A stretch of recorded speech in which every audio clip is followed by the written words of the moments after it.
para sahabat dosen Indonesia.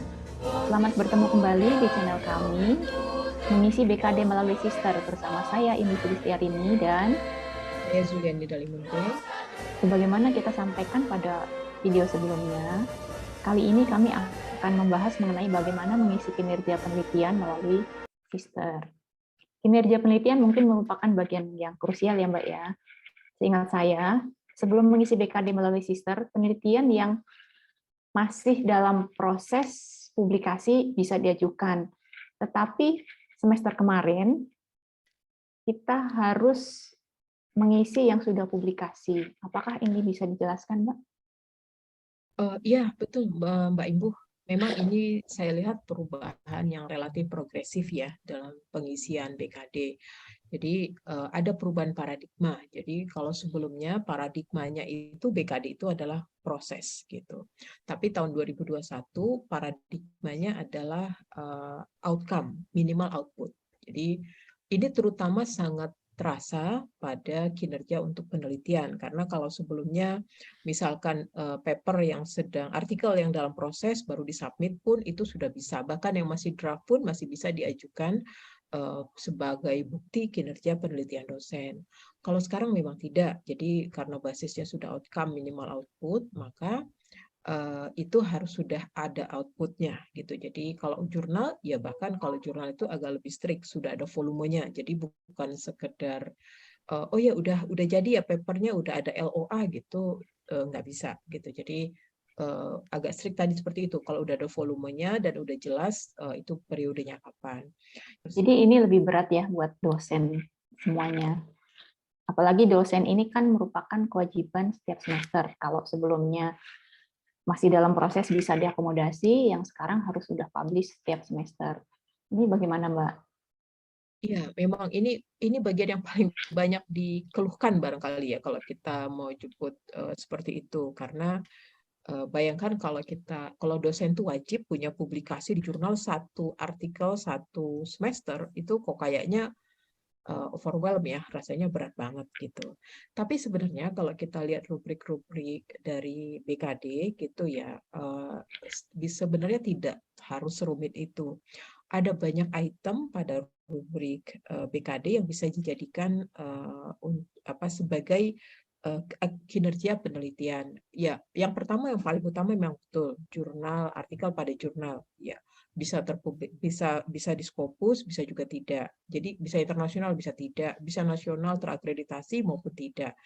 Tapi yang kedua sebenarnya diseminasi itu juga bisa gitu ya. Jadi artikel yang baru dipresentasikan, biasanya kalau kita presentasi itu kan kemudian bisa dapat sertifikat bahwa kita present gitu. Jadi walaupun belum publish di proceeding gitu ya. Jadi proceedingnya belum ada, tapi kita baru present saja, ya itu juga bisa gitu. Kemudian bisa juga yang masuk ke kinerja penelitian itu mengedit buku. Kemudian ada hak cipta, naskah akademik, policy brief juga bisa masuk. Jadi pilihannya sebenarnya sangat banyak sebenarnya buat dosen. Memang perlu kira-kira nanti dosen mungkin dengan satu atau dua saja itu sudah bisa kok untuk memenuhi syarat untuk kinerja semesteran. Demikian Mbak Imbu. Baik, terima kasih Mbak. Peluang kita jadi ada di banyaknya item untuk sesi ini ya Mbak ya. Bagaimana, mungkin pertanyaan berikut, terus gimana nih milihnya, bagaimana mengentrinya ke dalam Sister? Saya kira mungkin kita langsung ke Sister aja barangkali ya, Mbak Ibu, kita simulasi dengan Sister. Oke.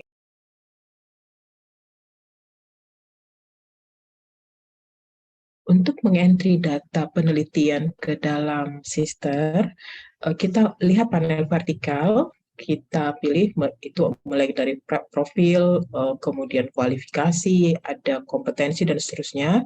Kita pilih bahwa pendidikan peneliti, kita klik pelaksanaan penelitian.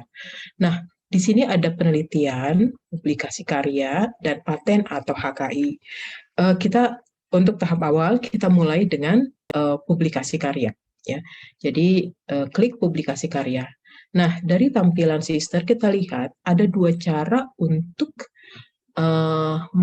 mengentry data penelitian ke dalam Sister, satu tambah manual, itu tombol hijau di sebelah kiri, atau import publikasi dari Sinta, itu tombol biru di sebelah kanan.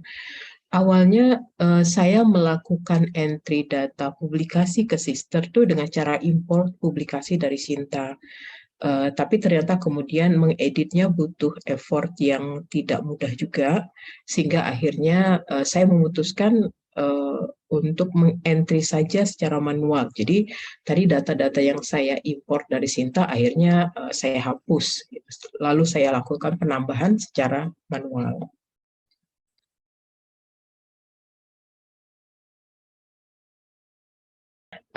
Sekarang kita akan lihat bagaimana untuk mengentry pada penelitian.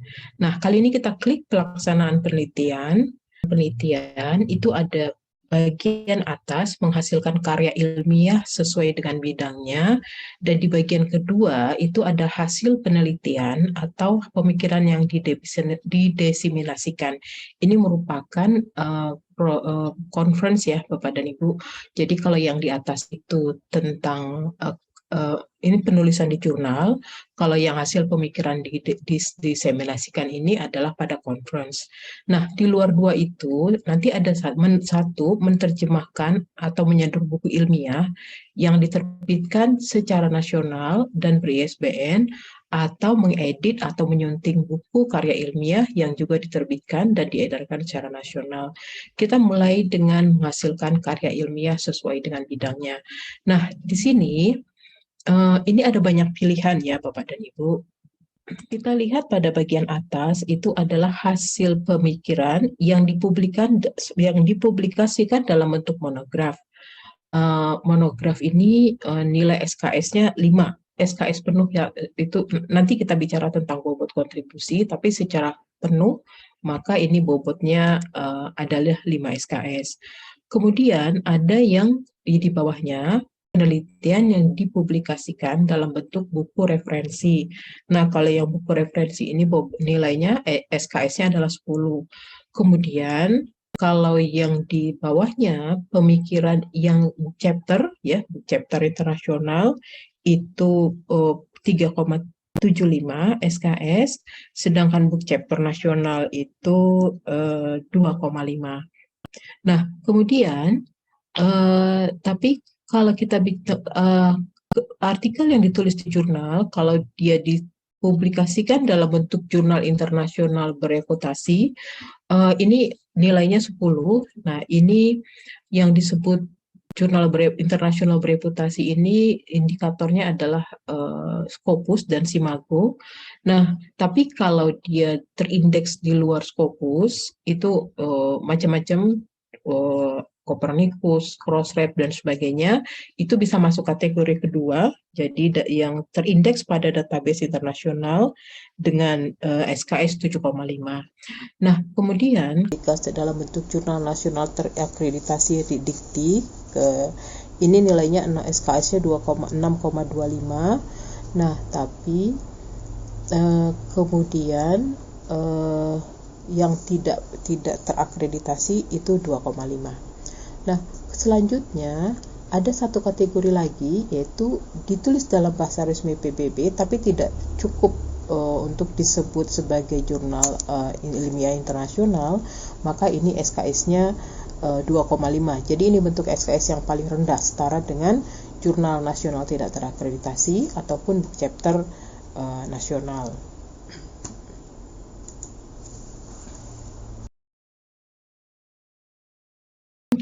Sekarang kita akan masuk pada hasil penelitian atau pemikiran yang diseminarkan. Jadi kita mulai dari yang SKS paling tinggi ke SKS paling rendah. Jadi yang paling tinggi itu kalau proceeding, jadi hasil penelitian yang dipresentasikan secara oral dan dimuat dalam proceeding yang dipublikasikan ber-ISBN internasional, terindeks Simago dan Scopus, maka itu nilai SKS-nya 7,5. Nah, sementara kalau yang di bawahnya terindeks Scopus tapi tidak ada di Simago, maka itu 6,25. Nah, sedangkan kalau dia hanya internasional tapi tidak masuk tidak terindeks, tidak terindeks, tidak masuk dalam basis data internasional, maka SKS-nya 375. Sedangkan kalau dia proceeding-nya nasional, maka SKS-nya adalah 2,5. Nah, nah tapi kemudian ada lagi ada yang berikutnya, ada yang menarik adalah bukan hanya artikel, tapi poster pun, ya, hasil penelitian atau pemikiran yang disajikan dalam bentuk poster dan dimuat dalam proceeding internasional, maka itu SKS-nya 2,5, sedangkan kalau dalam proceeding nasional SKS-nya 1,25. Nah, berikutnya ada hal yang menarik ini Bapak dan Ibu, yaitu ini hasil pemikiran yang dipresentasikan dalam seminar, tapi tidak dimuat dalam proceeding. Nah, dalam hal ini dosen terimanya apa? Ya praktis, buktinya hanya sertifikat, karena di proceedingnya itu tidak apa namanya, tidak dipublikasikan dalam proceeding. Nah, kalau dia seminar internasional, maka itu SKS-nya 1,25, sedangkan nasional SKS-nya 0,75. Dan ada lagi hasil penelitian yang tidak disajikan dalam simposium atau seminar, tapi dimuat dalam proceeding, itu SKS-nya 2,5 kalau internasional dan 1,25 kalau dia nasional. Dan nanti yang paling rendah itu SKS-nya cuma 0,25, ini untuk tulisan pada koran atau majalah umum atau yang populer. Tapi secara spesifik saya ingin sampaikan yang tadi tentang hasil penelitian yang dipresentasikan tadi, tapi tidak dimuat dalam proceeding. Memang kadangkala ketika dosen menyajikan suatu paper dalam suatu forum ilmiah, itu beberapa paper terbaik biasanya diteruskan untuk dipublikasikan pada jurnal. Nah, itu kan butuh waktu lebih panjang lagi untuk prosesnya. Padahal semester itu mungkin dosennya butuh BKD, SKS untuk BKD. Nah, maka bukti bahwa dosen sudah presentasi saja tanpa disertai di full paper, maka itu cukup untuk mengisi untuk punya kinerja penelitian. Walaupun tadi ya Bapak dan Ibu, SKS-nya memang tidak terlalu banyak. Jadi kalau untuk seminar internasional hanya 1,25, sedangkan nasional hanya 0,75.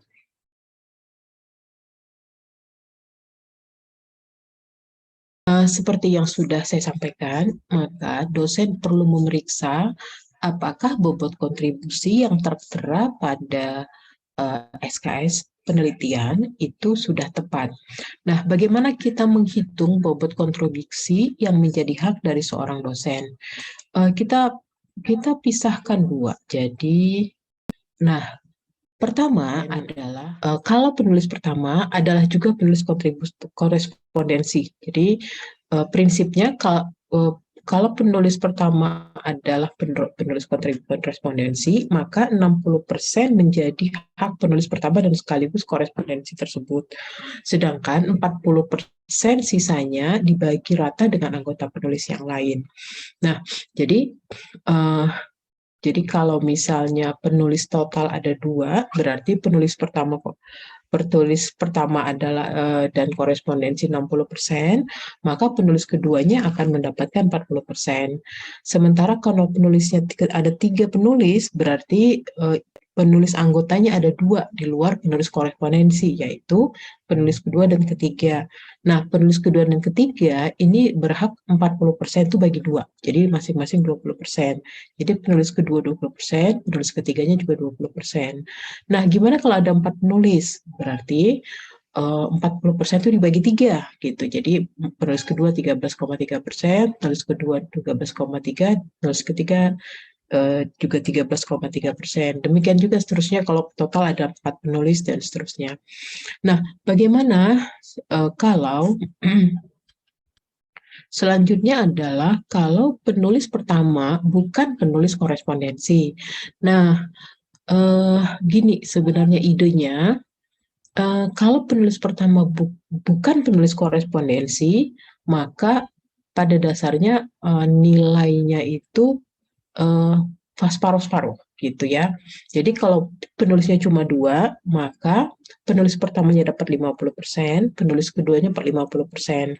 Nah, tapi bagaimana kalau penulis ketiga, andanya ada 3, berarti satu penulis pertama, satu penulis korespondensi, satu penulis anggota. Nah, berarti penulis pertamanya itu 40%, penulis kedua 40%, penulis korespondensinya 40%, dan penulis anggota yang cuma satu itu 20%, jadi total 100%. Nah, gimana kalau 4 penulis? Berarti penulis pertama 40%, penulis kedua 40%, penulis ketiga dan keempat 20%, sisanya dibagi 2, jadi masing-masing 10%. Demikian juga kalau penulisnya katakan sampai 5, berarti penulis ketiga, keempat, dan kelima merupakan penulis anggota. Jadi masing-masing akan menerima 20% bagi 3. Jadi dalam hal ini 6,7% per orang. Demikian selanjutnya untuk penulis, kalau penulisnya lebih dari 5.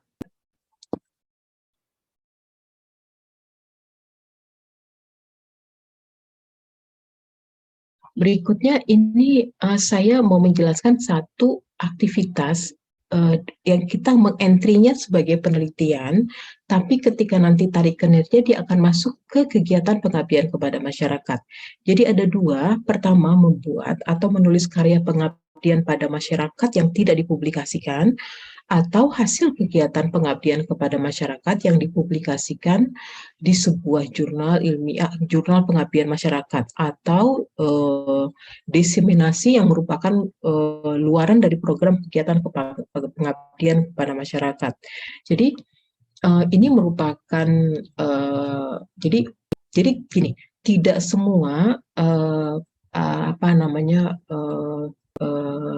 hasil karya yang kita diseminasikan atau kita publikasikan pada jurnal itu akan masuk kategori penelitian. Kalau dia merupakan hasil dari sebuah program pengabdian kepada masyarakat, atau dia memang termasuk di jurnal, tapi jurnal pengabdian kepada masyarakat, maka itu akan masuk pada kegiatan pengabdian masyarakat. Jadi ini mungkin harus hati-hati ya Bapak dan Ibu, bahwa nanti dia akan ditarik kinerjanya pada bagian, bukan pada bidang penelitian.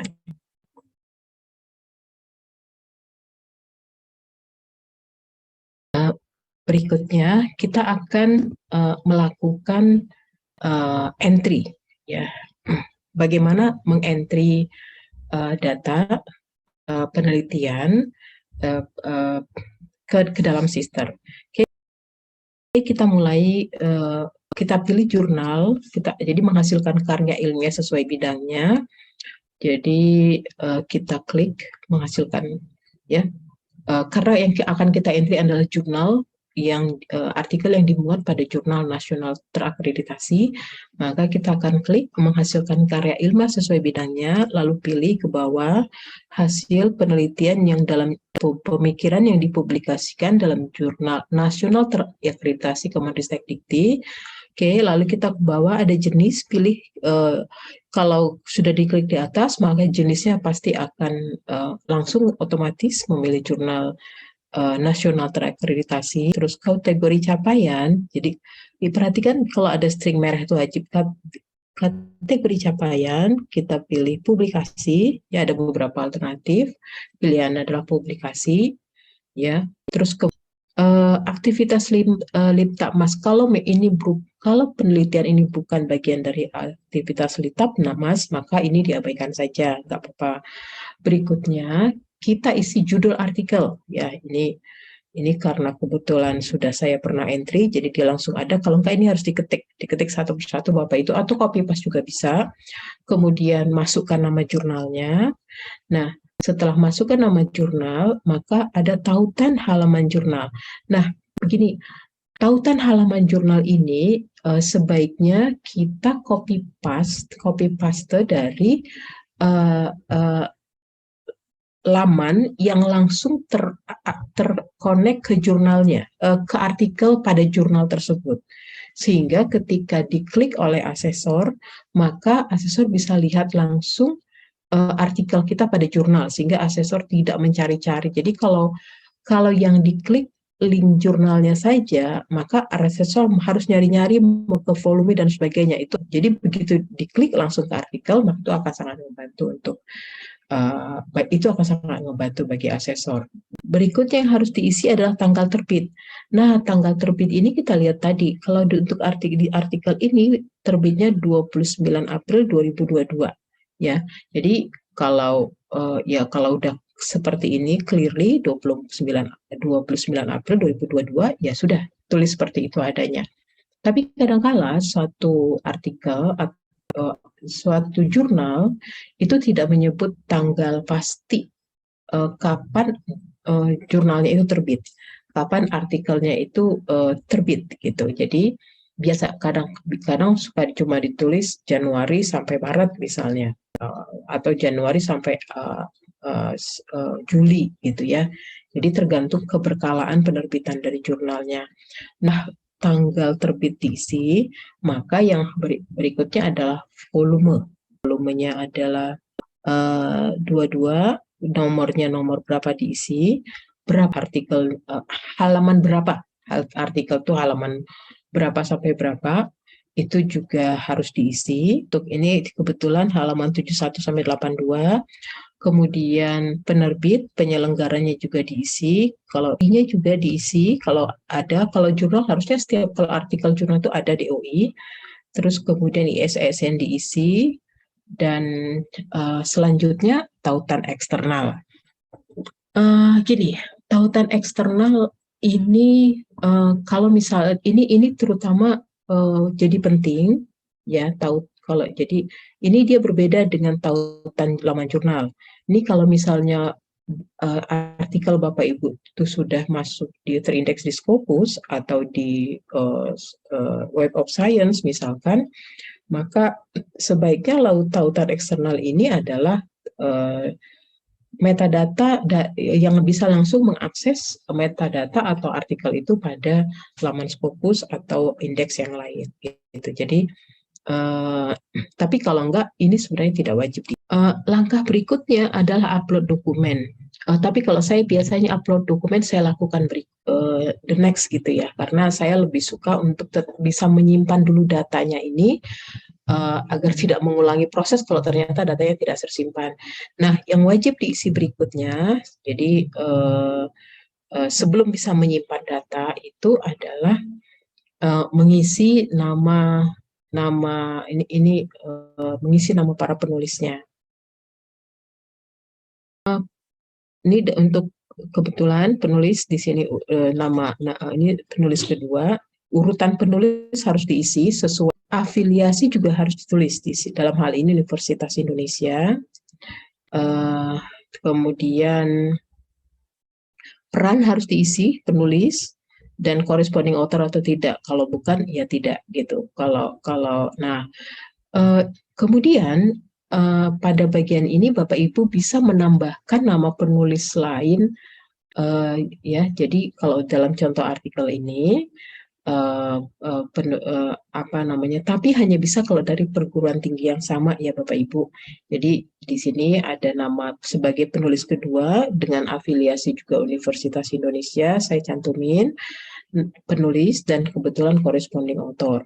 Nah, sebenarnya di artikel ini ada satu lagi penulis pertamanya itu adalah mahasiswa, tapi saya tidak saran untuk mengisi di sini karena entah bagaimana itu sangat sulit dan tidak berdampak banyak juga. Jadi tidak apa-apa juga nggak diisi. Demikian juga kalau mau tambah kolaborator eksternal, penulis lain yang di luar institusi, tapi harus ditambahkan dulu datanya. Saya biasanya tidak saya lakukan karena menurut saya ribet dan tidak signifikan juga gitu ya. Nah, jadi setelah yang penting Bapak ketika memasukkan nama penulis lain, perlu Bapak Ibu ketahui bahwa setelah ini disimpan, maka dosen yang satunya yang namanya dicantumkan di sini, kinerja penelitian ini akan masuk ke laman sister dosen yang namanya dicantumkan, walaupun yang bersangkutan belum mengentry data. Nah, jadi karena memang datanya nge-link ya Bapak dan Ibu, jadi bisa sekali entry semua dosen yang tertulis di situ ada. Nah, terakhir kemudian kita simpan, ya, klik simpan. Nah, kalau tersimpan, data berhasil tersimpan, kolom hijau sebelah kanan atau kiri atas, kalau itu berarti data sudah berhasil disimpan. Nah, kalau dia merah berarti harus diulang lagi ya proses untuk entry datanya. Terakhir, tapi tetap bagian yang sangat krusial adalah setelah Bapak dan Ibu mengentry ke kinerja penelitian, berikut mengupload dokumen-dokumen yang diperlukan. Langkah adalah memastikan bahwa SKS yang terekam itu diukur dengan benar. Bagaimana caranya? Kita mengecek dengan cara klik layanan BKD, rekap kegiatan, lalu kemudian klik isi kinerja. Selanjutnya pada panel horizontal kita klik pelaksanaan penelitian. Di dalamnya kita pilih artikel mana yang kita ingin cek. Jadi di sebelah kanan itu ada panel kuning dan merah. Nah, kita klik yang kita klik yang kuning, ubah data. Maka di sini akan ada metadatanya, judul artikel, jenis kegiatan, status penulis. Nah, apakah ini penulis tunggal atau penulis beranggota? Kalau penulis tunggal berarti nanti dia akan 100% otomatis untuk si penulis tersebut. Jadi di sini sebagai penulis anggota, dan karena jumlah penulisnya 3, berarti beban SKS-nya adalah 20. Nanti kalau masih 100% itu harus direvisi, tapi kalau sudah 20%, maka itu angkanya sudah benar. Kayaknya mesti ditonton berkali-kali nih video ini agar bisa disimpan datanya.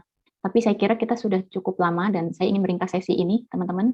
Yang pertama adalah kinerja bidang penelitian berbasis output, bukan proses.